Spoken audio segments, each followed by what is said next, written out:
Oh, hi, John Fugelsang. Hi. Oh, my God. You win the Jesus off with Hal Sparks. Just stop already with the growing of the Jesus hair.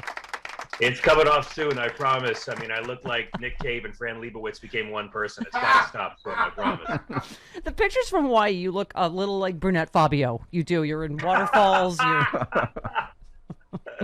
I met Fabio at the same Playboy Mansion party I first met Larry Elder. So that's very funny. You bring that up. Well, as you know, we did our show right after Larry for years. And let me just take a moment to say, no, California. Yeah. No.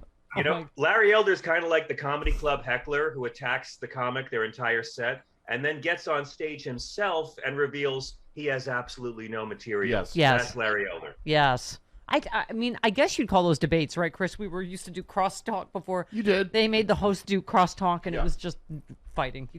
But you know what? It's so funny. How many times have I said this? And John, you know this because you worked with a lot of political pundits. You know them off air and yada yada. Remember, I used to say that I used to host Equal Time, and Ann Coulter was just one of the zillion Republican blonde pundit ladies. She made a calculated decision to go, oh, I have to start saying crazier if I want to sell books and get on TV. And she, but anyway, this writer, right, Travis, you sent me the story, was talking about interviewing him, and he said to her off the air, and this was when we worked with him, like 97, 90. Yeah.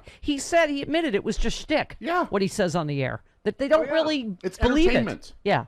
Yeah. I mean, Tucker Carlson's lawyers has admitted as much in court. They have to call themselves entertainers, even though they're not, but they are. I mean, they're not news, and Larry Elder does this shtick. Larry Elder was the Sith master to Stephen Miller. I mean, this is what they do. I was once offered a radio show if I would agree to be a conservative, and I'm like, you mean like play a conservative, like Colbert, like do a satirical thing? No. Can you just be conservative? Oh no, we've all heard that. People. I mean, how many times have people said to me, if you went back to your Republican roots, you would get 400 stations tomorrow. You'd be a multimillionaire. You know, like Turns out the status quo has all the money. Yeah. Who knew? Yeah. And in the case of Larry Elder, we already know this. If you're a black man who is willing to put down black people, there's a white person who's going to pay you to do it behind a microphone. And a lot of white people to follow you on YouTube and give you good comments. That's what this journalist said. She tells a story, an interview she did with him in 97. He basically admitted to her his on-air radio personality was a shtick, an act that required conflict with the left to stoke ratings. I was shocked that he was so willing to sacrifice his own philosophical alliances with black people to do it.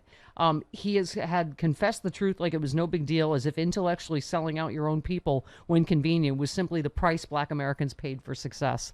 And progress. And you're right. We know people that I can think of someone in particular but are not right wing, but that you're right. For money, went okay. I'm gonna just. And then when the whole country went Trump right wing crazy, that's right. So did Larry Elder. I don't believe he believes this. I mean, some of the stuff he believes is legitimately Larry probably frightening. only said that to the journalist because he was hitting on her too. Keep that in mind. Yes. My executive producer had 36 triple T boobs. Triple T? Triple D. Oh. I am familiar with Larry Elder's impulses. Yes. So John, okay. This was a good week all in all. I mean, I have to say, ending with the 1-2 punch of DOJ suing Texas and the vaccine mandates. I mean, it's kind of a mic drop Friday. Mic drop Friday.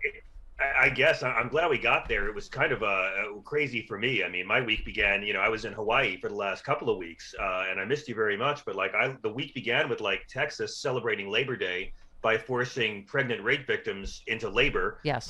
You got Trump crying about Robert E. Lee, one monument to white supremacy that was removed, mourning another monument to white supremacy that was removed, and Eric Clapton completing his transition from Delta blues artist to Delta variant artist. Yes. So to end this way, with Merrick Garland actually showing up and doing what he's hired to do, and to see the president we voted for show up, then I'll take it. Let's see the same passion applied to voting rights.